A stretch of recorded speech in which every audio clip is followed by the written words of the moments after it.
ಇಬ್ರು ಒಟ್ಟಿಗೆ ಬಂದಾಗ ಸೆಟ್ಸ್ ಅಲ್ಲಿ ಡಿಸ್ಕಸ್ ಮಾಡ್ತಿದ್ರ ಕಥೆ ಹೇಗೆ ಪ್ರೋಗ್ರೆಸ್ ಆಗ್ತಿದೆ ಅಂಡ್ ಆಲ್ಸೋ ಅದು as a team you have to come together. ನಿರ್ದೇಶಕರು ಇರ್ಬೋದು, ನಾವಿರ್ಬೋದು.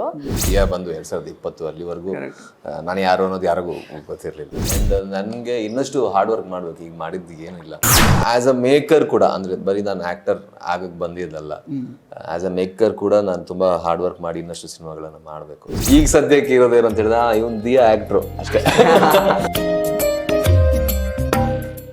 ಪೃಥ್ವಿ ಅವರು ಆ್ಯಕ್ಚುಲಿ ನಿಮ್ಮ ಒಂದು ಜರ್ನಿ ನೋಡುವಾಗ, ಅಂದರೆ before entering to Kannada industry ನೀವು ತುಳು ಚಿತ್ರರಂಗದಲ್ಲಿ ಸಾಕಷ್ಟು ಹೆಸರು ಮಾಡಿದ್ರಿ ಆಲ್ರೆಡಿ ತಕ್ಕ ಮಟ್ಟಿಗೆ. ಸೊ ಅಂದರೆ ಏನೂ ಬ್ಯಾಕ್ಗ್ರೌಂಡ್ ಇರಲಿಲ್ಲ, ಅಫ್ಕೋರ್ಸ್ ಅವ್ರಿಗೂ ಇರಲಿಲ್ಲ.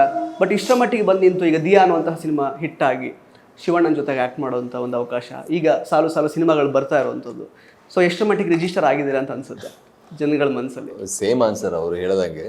ಆ್ಯಂಡ್ ನಂದು ಈಗ ದಿಯಾ ಬಂದು 2020 ಅಲ್ಲಿವರೆಗೂ ನಾನು ಯಾರು ಅನ್ನೋದು ಯಾರಿಗೂ ಗೊತ್ತಿರಲಿಲ್ಲ. ಸೊ ಪ್ರಾಯಶಃ ಇನ್ನಷ್ಟು ಬಹಳಷ್ಟು ಕ್ಯಾರೆಕ್ಟರ್ಗಳು ಮಾಡಬೇಕು. ಸೊ ಇವ್ರು ಹೇಳ್ದಂಗೆ ಸಿನಿಮಾಗಳು ಮಾಡ್ತಾ ಮಾಡ್ತಾ ಮಾಡ್ತಾ ರಿಜಿಸ್ಟರ್ ಆಗುವಂಥದ್ದು ಅದು ಒಂದು. ಆ್ಯಂಡ್ ನನಗೆ ಇನ್ನಷ್ಟು ಹಾರ್ಡ್ ವರ್ಕ್ ಮಾಡಬೇಕು. ಈಗ ಮಾಡಿದ್ದು ಏನಿಲ್ಲ, ಇನ್ನಷ್ಟು ವಿಷಯಗಳು ಕಲಿಯೋದು ಬಹಳ ಇದೆ, ಇನ್ನಷ್ಟು ಹಾರ್ಡ್ ವರ್ಕ್ ಮಾಡೋದಿದೆ, ಇನ್ನಷ್ಟು ಸಿನಿಮಾಗಳು ಮಾಡೋದಿದೆ.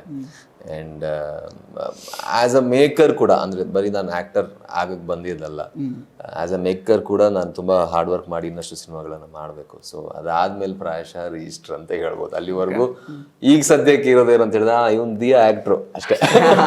ತುಂಬ ಜನಕ್ಕೆ ನನ್ನ ಹೆಸರು ಗೊತ್ತಿಲ್ಲ, that to be frank. So ಇನ್ನಷ್ಟು ಕೆಲಸಗಳು, ಇನ್ನಷ್ಟು ಪ್ರಾಜೆಕ್ಟ್ಗಳು ಬಂದು ಇನ್ನಷ್ಟು ಕ್ಯಾರೆಕ್ಟರ್ಗಳು ಪ್ಲೇ ಮಾಡಿದಾಗ ಪ್ರಾಯಶಃ ರೀಚ್ ಆಗ್ಬೋದೇನೋ.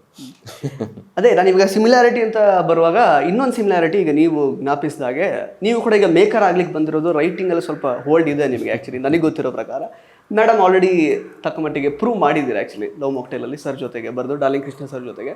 ಸೊ ನೀವು ಹೆಂಗೆ ಅಂದರೆ ನೀವಿಬ್ಬರು ಒಟ್ಟಿಗೆ ಬಂದಾಗ ಸೆಟ್ಸಲ್ಲಿ ಡಿಸ್ಕಸ್ ಮಾಡ್ತಿದ್ರ ಕಥೆ ಹೇಗೆ ಪ್ರೋಗ್ರೆಸ್ ಆಗ್ತಿದೆ, ಸೀನ್ ಬೈ ಸೀನ್, ಅಂದರೆ ಯಾವ ರೀತಿ ಇದು ಔಟ್ಪುಟ್ ಹೇಗಿರುತ್ತೆ ಓವರ್ ಆಲ್, ಅದ್ರ ಬಗ್ಗೆ ಎಲ್ಲ ಡಿಸ್ಕಸ್ ಮಾಡಿದ್ರೆ ಹೇಗೆ? ಆ್ಯಕ್ಟ್ ಮಾಡಿದಾಗಂತೂ ತುಂಬ ಡಿಸ್ಕಸ್ ಮಾಡ್ತೀವಿ. ಏನೇ ಸೀನ್ ಇದ್ರು ಕೂಡ ಎವ್ರಿ ಸೀನ್ ನಾವು ಮಾತಾಡಿಕೊಂಡು ಹೇಗೆ ಪರ್ಫಾರ್ಮ್ ಮಾಡ್ಬೋದು, ಅಥವಾ ಏನಾದರೂ ಅದು ಚಿಕ್ಕದಾಗಿ ಏನಾದರೂ ಟ್ವೀಕ್ ಮಾಡುವಂಥದ್ದು ಏನಾದರೂ ಇದೆಯಾ ಆನ್ ದ ಸ್ಪಾಟ್, ಅದನ್ನು ಮಾಡಿದ್ದೀವಿ. ಆ್ಯಂಡ್ ಇಬ್ಬರು ಆ ಕ್ಯಾರೆಕ್ಟರ್ಗೆ ಕಾಂಪ್ಲಿಮೆಂಟ್ ಆಗೋ ಥರ ಈ ಪೂರ್ತಿ ಸಿನಿಮಾ ನೋಡಿದ್ರೆ ಇದು ಮಾತ್ರ ಖಂಡಿತ ಇಬ್ಬರ ಒಂದು ಕೆಮಿಸ್ಟ್ರಿ ಏನಿದೆ, ಅಥವಾ ಇಬ್ಬರು ಪೇರ್ ಏನಿದೆ, ಅಥವಾ ಇಬ್ಬರ ಗಿವ್ ಆ್ಯಂಡ್ ಟೇಕ್ ಏನಿದೆ, that is more important for actors. ಅಂದರೆ ಗಿವ್ ಆ್ಯಂಡ್ ಟೇಕ್ ಅನ್ನೋದು ಅದು ಇದ್ದಾಗಲೇ ಸೀನ್ಸ್ ಒಂದು ಸ್ವಲ್ಪ ಇಲೆವೇಟ್ ಆಗೋದು, ಅದು ಚೆನ್ನಾಗಿ ಕಾಣಿಸೋದು. ಸೊ ಅದು ಮಾತ್ರ ಖಂಡಿತವಾಗ್ಲೂ ಸಾಂಗ್ಸ್ ನೋಡಿದಾಗಲೇ ತುಂಬ ಜನ ಹೇಳ್ತಾ ಇದ್ದಾರೆ, ಅಥವಾ ಇನ್ನು ಟ್ರೈಲರ್ ರಿಲೀಸ್ ಆದಾಗ ಅಥವಾ ಟೀಸರ್ ರಿಲೀಸ್ ಆದಾಗ ಖಂಡಿತವಾಗ್ಲೂ ಎಲ್ರಿಗೂ ಅದು ಎವಿಡೆಂಟ್ ಆಗಿ ಕಾಣಿಸುತ್ತೆ. ಆ್ಯಂಡ್ ಸಿನಿಮಾ ನೋಡಿದಾಗಲಂತೂ 100% ಇದ್ರ ಬಗ್ಗೆ ಟಾಕ್ ಬರುತ್ತೆ ಅನ್ನೋ ನಂಬಿಕೆ ಇದೆ. ದಟ್ ಈಸ್ ಬಿಕಾಸ್ ನಾನು ಅದೇ ಸ್ಟಾರ್ಟಿಂಗಲ್ಲಿ ಆಲ್ರೆಡಿ ಅವ್ರು ತುಂಬಾ ಸಿನಿಮಾಗಳು ಮಾಡಿದ್ರು. ಸೀನಿಯರ್ ಅಲ್ಲ, ಸೀನಿಯರ್ ಅಂತಲ್ಲ. ಸೊ ನನಗೆ ಒಂಥರ ದಿಯಾ ಆದ್ಮೇಲೆ ಫಸ್ಟ್ ಶೂಟ್ ಮಾಡಿರುವಂತ ಸಿನಿಮಾ. ಭಯ ಆಗ್ತಿತ್ತ ನಿಮ್ಗೆ? ಭಯ ಒಂದು ರೀತಿಲಿ ಸ್ಟಾರ್ಟಿಂಗ್ ನೋಡಿದಾಗ, ಬಟ್ ದೆನ್ ಆಮೇಲೆ ಅವರು very easy to work with. ತುಂಬಾ ಸೀನ್ಗಳ ಬಗ್ಗೆ ಮಾತಾಡಿ ಡಿಸ್ಕಸ್ ಮಾಡಿ, ಇಲ್ಲಾಂದ್ರೆ ಏನಾಗುತ್ತೆ ಕೆಲವೊಂದ್ಸರಿ ಅಂದ್ರೆ ಇಷ್ಟು ಸಿನಿಮಾ ಮಾಡಿರೋರು ಹತ್ರ ಎಲ್ಲ ಮಾತಾಡಕ್ ಕಷ್ಟ ಆಗತ್ತೆ.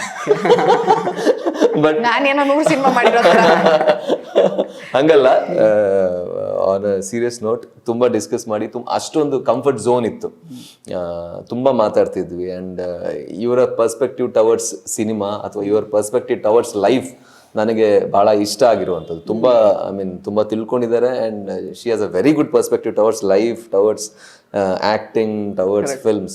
ಸೊ ಆ ವಿಷಯದ ಬಗ್ಗೆ ತುಂಬಾ ಡಿಸ್ಕಷನ್ ಮಾಡ್ತೀನಿ. ಅಂಡ್ ತುಂಬಾ ಅವರಿಂದ ತಿಳ್ಕೊಂಡಿರೋ ವಿಚಾರಗಳು ಬಹಳ ಇದೆ. About films definitely yes. ಯಾಕಂದ್ರೆ ಆ ತರ ಅಂದ್ರೆ ನಮ್ಮ ಚಿತ್ರರಂಗದಲ್ಲಿ ಒಬ್ಬ ನಾಯಕಿಗೆ ಇಷ್ಟರ ಮಟ್ಟಿಗೆ ನಾಲೆಜ್ ಇರುವಂತದ್ದು ನಾನು ಬಹಳ ಕಡಿಮೆ ನೋಡೋದು ಇತ್ತೀಚಿನ ದಿನದಲ್ಲಿ. ಸೊ ಅದೊಂದು ಕಮೆಂಡಬಲ್ ಲೆವೆಲ್ ಅಲ್ಲಿ ಇದೆ. ಸೊ ಹಾಗಾಗಿ ಅಲ್ಲ, ನೀವು ಇದ್ದೀರಂತ ಹೊಗಳ್ತಿಲ್ಲ, ಬಟ್ ಅದು ಫ್ಯಾಕ್ಟ್ ಅದು. So I got to learn a lot, ತುಂಬ ವಿಷಯಗಳ ಬಗ್ಗೆ. ಆ್ಯಂಡ್ ಟು ದ ಪಾಯಿಂಟ್ ಹೇಳ್ತಾರೆ ಅವರು. ಅಲ್ಲೆಲ್ಲೂ ಒಂದು ಏನು ಹೇಳೋದು, ನನ್ಗೆ ಖುಷಿ ಆಗೋದು ಅದೇ ವಿಷಯದಲ್ಲಿ. ಅಲ್ಲಿ ಬಣ್ಣ ಹಚ್ಚಿ ಅಥವಾ ಏನಾದ್ರು ಅದೆಲ್ಲ ಏನಿಲ್ಲ, ಟು ದ ಪಾಯಿಂಟ್ ಇಷ್ಟೇ. ನಾನು ಹಂಗೆ ಹೇಳಲ್ಲ, ನನ್ಗೆ ಅದು ಹೇಳಕ್ಕೆ ಬರಲ್ಲ. ನಾನು ಅಯ್ಯೋ ಬೇಜಾರಾಗುತ್ತೇನೋ, ಸುಮ್ಮನೆ ಯಾಕೆ ಹೇಳೋದು ಅಂತ ಹಂಗಾಗತ್ತೆ. ಬಟ್ ಅವರು ಟು ದ ಪಾಯಿಂಟ್ ಏನಿದೆ ಇದು ಹಿಂಗೆ ಇದು ಹಿಂಗೆ ಅಂತ. ಏನಾಗುತ್ತೆ ಅಂದ್ರೆ ನಾಳೆ ದಿನ ಸಿನಿಮಾನ ಥಿಯೇಟರ್ ಅಲ್ಲಿ ನೋಡ್ಬೇಕಾರೆ ಫರ್ಗೆಟ್ ಎನಿಥಿಂಗ್. ಈಗ ಜನಗಳು ಹೇಳೋದು, ರಿವ್ಯೂಸ್ ಹೇಳೋದು ಪಕ್ಕಕ್ಕೆ ಇಟ್ಬಿಡೋಣ. But when you see the film, ಈಗ ನಾವೇ ಔಟ್ಪುಟ್ ಅಲ್ಲಿ ಮಿಸ್ಟೇಕ್ಸ್ ನ ಕಂಡಿಡ್ತೀವಿ ಅಂದ್ರೆ ನಾವ್ ಆಸ್ ಆಡಿಯನ್ಸ್ ಫಸ್ಟ್ ಸಿನಿಮಾ ನೋಡ್ಬೇಕಾಗತ್ತೆ. ಇಟ್ಸ್ ನಾಟ್ ಅಬೌಟ್ ನಾನು ಈ ಸಿನಿಮಾ ಮಾಡ್ಬಿಟ್ಟಿದ್ದೀನಪ್ಪ, ಇಟ್ಸ್ ಗ್ರೇಟ್, ಆ ತರ ಭ್ರಮೇಲಿ ಇರಕ್ಕಾಗಲ್ಲ. Because end of the day you are presenting ಆ ಫಿಲ್ಮ್ ನ ಇಡೀ ಕರ್ನಾಟಕ ಜನತೆ ಕೊಡ್ಬೇಕಾರೆ I also feel it's a responsibility at least to not make mistakes. ಎಲ್ಲಾ ಸಿನಿಮಾನು ಅದ್ಭುತ ಆಗಲ್ಲ, ಎಲ್ಲಾ ಸಿನಿಮಾನು ಸೂಪರ್ ಹಿಟ್ ಆಗಲ್ಲ. But it's a basic responsibility to make a decent film. So ಹಾಗಾಗಿ in fact Prithvi is also very friendly and firstly ನನಗೆ as an actor ನಾನು ಪೃಥ್ವಿನ್ ತುಂಬಾ ಹೈ ರೇಟ್ ಮಾಡ್ತೀನಿ, the way he performs and all that. But ಅಂದ್ರೆ ನಾವಿಬ್ರು scene ಮಾಡ್ಬೇಕಾದ್ರೆ ನಮಗ್ ಗೊತ್ತು ಅಂದ್ರೆ ಏನಾದ್ರೂ ಒಂಚೂರು ಹಿಂದೆ ಮುಂದೆ ಇದ್ರು ನಮ್ ಕ್ಯಾರೆಕ್ಟರ್ ಗ್ರಾಫ್ ಏನು, ಈ ಸೀನ್ ಮಾಡಿದ್ರೆ ಸ್ವಲ್ಪ ತಪ್ಪಾಗ್ಬೋದು ಅಂತ. ಅಂಡ್ ಯಾವ ತಪ್ಪು ಅಥವಾ ತಪ್ಪು ಅಲ್ಲದೆ ಇರೋದು ಎರಡೂನು ನಮಗ್ ಗೊತ್ತಿಲ್ದಲೆ ಏನ್ ಆಗಿರಲ್ಲ. ಬಹುಶಃ ನಮಗ್ ಸಿನಿಮಾ ನೋಡಿದಾಗ ನಮ್ ಸಿನಿಮಾಲ್ ಗೊತ್ತು ಏನ್ ಫ್ಲಾಸ್ ಇದೆ, ಫ್ಲಾಸ್ ಇರಲ್ಲ ಅಂತ ಗೊತ್ತಿರುತ್ತೆ.